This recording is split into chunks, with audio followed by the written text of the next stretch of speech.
Hello, comrades, and welcome back to Ushanka Show. Здравствуйте, дорогие товарищи. В эфире снова программа Ushanka Show. Всем привет, усаживайтесь поудобнее, сегодня интересная история.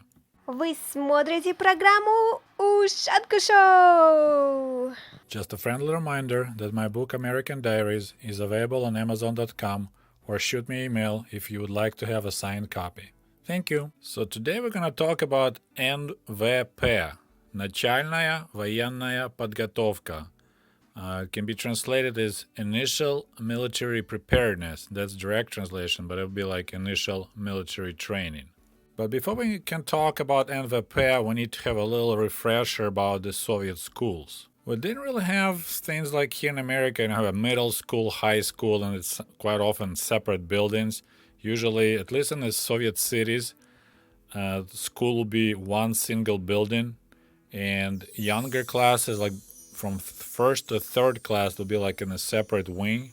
Otherwise, it's all going to be mixed up. So high schoolers and middle schoolers are going to be just walking same corridors, going to the same similar classes, but of course, different teachers and different subjects, but we all were in the same building. Another huge difference, we didn't mix our kids.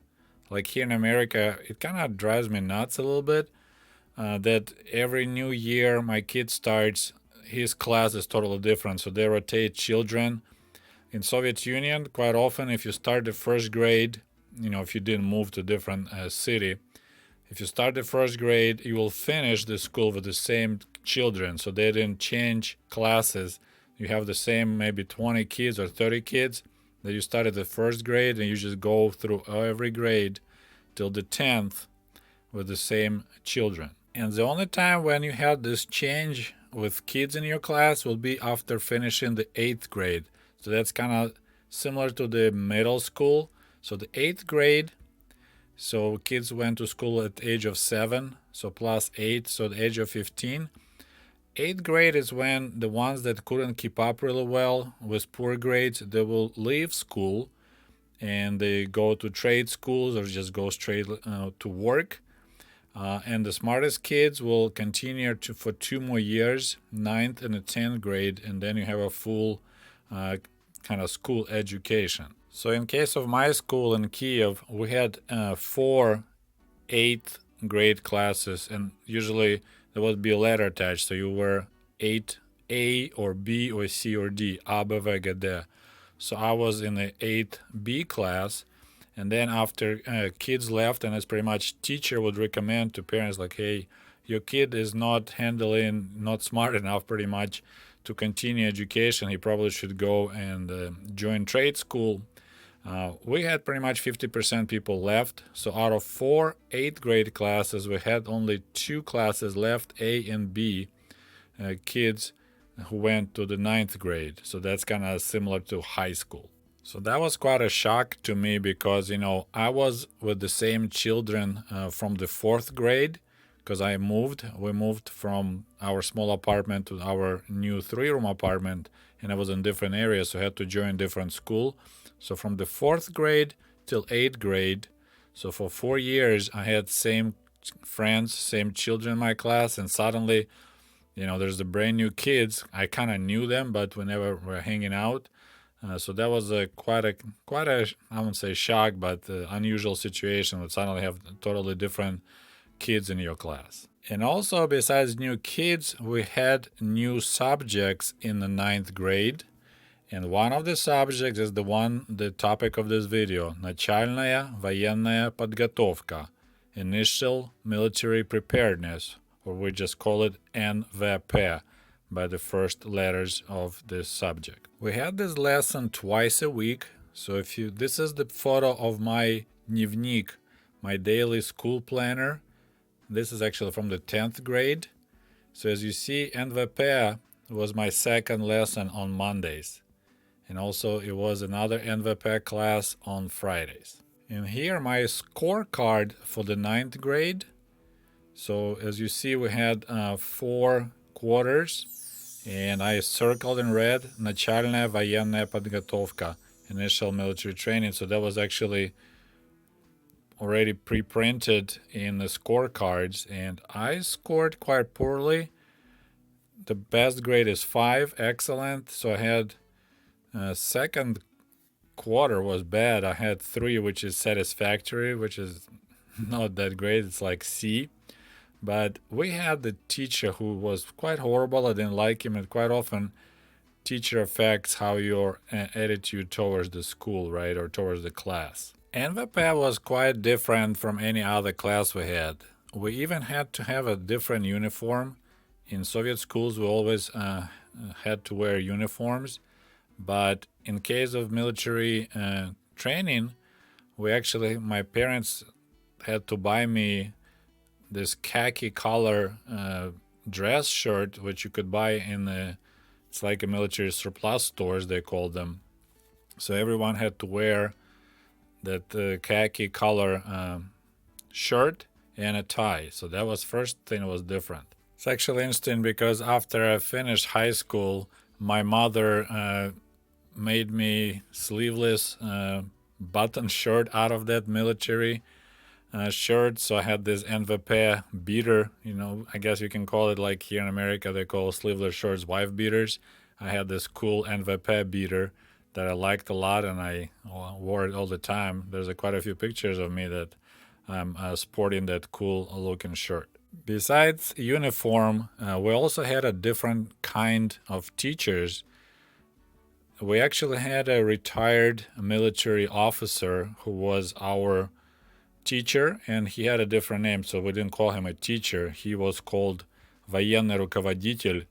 So you can translate it as like a military leader, pretty much, but we called him военрук. So it's a short for военный, воен, и руководитель, рук. So we always had военрук, and that was the actual military person that retired and got this job to train young school children to be ready for military service. So here you are, this actual picture of us at the NVP class, but this is the 10th grade, so we're talking about 1987, 1988. This is our военрук. He was a полковник. I don't know how to translate to English his rank. So he was a high-ranking officer. He was very smart, very intelligent. We loved him a lot, and my grades actually went up in the 10th grade comparing with the 9th grade. But yes, this is our class during the NVP, initial military training. And look at the young comrade Sergey. I'm like, it hurts to see myself. No wonder I had a hard time to score with any girl in the 10th grade.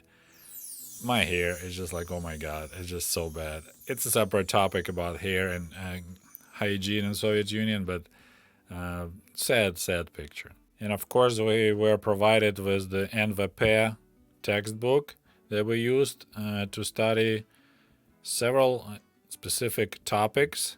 One of them was строевая подготовка, which is where you learn how to march. So that was the beginning of our military training. Is pretty much we will gather outside if the weather is nice, or in the basement in the school when we had this little shooting range, and we'll be drilled about turning left, turning right, about face, and stuff like that. So налево, turn left, направо, turn right, кругом, about face, turn around, and шагом марш, start marching, раз, раз, раз, два, три. So that was all this kind of techniques, and then how you turn left while you're marching, how you turn right while you're marching.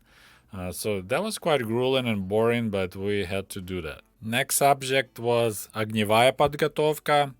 So that's like handling weapons. That was more fun, of course. It's included assembling and disassembling AK-47. That's my class did. Depending what year people were going to school, they had a different weapons. Then we had actual shooting, like with the BB guns down in the basement of our school. And as a grand finale in the 10th grade, in the end of school, we actually had a field trip to the local military base on the outskirts of Kiev, and everyone had to shoot AK-47. So I did that too, so that was pretty neat. Next subject was tactical training, and that was more about, how you move groups of soldiers, how do you go into looking for enemies, how you best way to mask yourself in the woods, stuff like that. So that was not as heavy as marching or training with weapons, but we had to cover that too. Another subject was защита от оружия массового поражения. So this is dealing pretty much with aftermath of chemical or nuclear attack. So оружие массового поражения, that's like WMDs. And so we were learning how to put the gas mask properly, how to operate Geiger meter, then discussing the distances if the nuclear bomb explodes, where's impact zones and how to behave when you see the flash. And and we also had a medical training, so it's a basic how to help wounded person, how to properly, if you have a broken leg or broken arm, how apply tourniquet, how to fix the arm so it doesn't move. So this kind of basic medical training, we went through that too, how to apply bandages and stuff. One of the interesting outdoor exercises we had to do was throwing grenades. So we actually had this metal construction that if you look at it, it looks like a shape of a tank. It's pretty much, like you look tank coming your way. So it's pretty much, you see the kind of shapes of the tracks, and then the square on the top is the turret. But it was just a shape. So your job was to be in a foxhole on a specific set distance, and you need to throw the grenade, that aluminum dummy grenade, and you need to hit, like, in the football, they kick the ball and it needs to go between those two poles. Your grenade should go through the shape so you hit the tank. And in my class, one guy was so good, like he could throw a grenade from a far, far away and always score.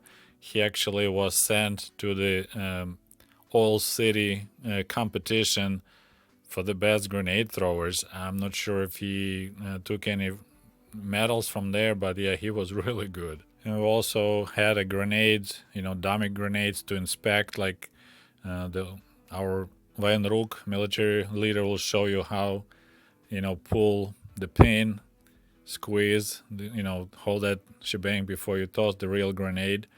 And actually, I found out there were quite several cases when somehow by mistake they had a live grenade in the box. So this guy, Yuri Leonov, who was a Vajenruk in one of the schools, was explaining kids how the Soviet grenade, anti-personnel grenade works, called F1. So he was showing them, you squeeze the trigger, you pull the pin, and he said, in a real grenade, you'll hear this kind of like a chlapok, so it's like a little tiny explosion, and then a little smoke comes up, and then you have 4 seconds. But in these dummy grenades, training grenades, all you hear is just a click. So he squeezed the grenade, pulled the pin, and suddenly he heard this little tiny clap sound and the smoke, and he realized somehow the real grenade got mixed up with the dummy grenades. See, he has only 4 seconds, and he has a 26 kids sitting in class looking at him. And one option will be to toss the grenade through the window, but it's a school, so outside there were kids playing. So he pretty much laid the grenade and crawled over it and killed himself, protecting his children. And I believe not long ago in Kazakhstan happened similar story again. Somehow the real grenade got mixed in with these dummy grenades for schools, and another Vajenruk died protecting children. From what I remember, everyone pretty much enjoyed the NVPAC class. First of all, because we had no homework, so that was nice. And there was something different to do. You had a different person teaching you, not just the regular teachers. And also I recall interesting detail in the 10th grade. Our Vayenruk, our military leader, was actually talking to each male student, not the ladies, because they didn't draft the girls to army, but everyone in class had to talk to him, and that's pretty much he was asking like, is any like Navy or aviation, anything of your interest if you get drafted into army, which direction would you like to go? And I remember at that time, for some reason, I wanted to join Navy so bad. I had this kind of romantic picture in my brain about being on some ship out in the ocean or the Mediterranean Sea and watch sunrises and sunsets. And also I'd like to mention, even those kids that left school after the 8th grade, they still had their military training if they joined trade school. So in ПТУ, профессиональное техническое училище, so that will be like trade school when you learn to be metal worker or whatever. They also had classes of NVP, so they also were getting ready for the military service. And of course, if you just went to work, that's the only way you would skip those classes and then you just get drafted when you turn 18. Okay, guys, well, I hope you enjoyed this video and maybe learned something new about life in the Soviet Union. As always, I'll appreciate if you like this video, share with your friends, and I'm always interested to read your comments. We'll talk to you soon. До свидания. Goodbye.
Hey, by the way, cool merch for cool comrades is available at the Ushanka store at teespring.com.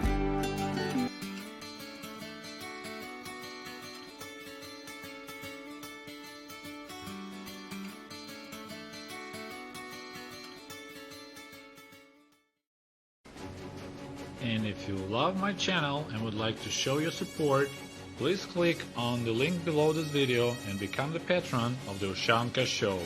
For as little as $1, you can help us grow and create the new, interesting videos about the life in Soviet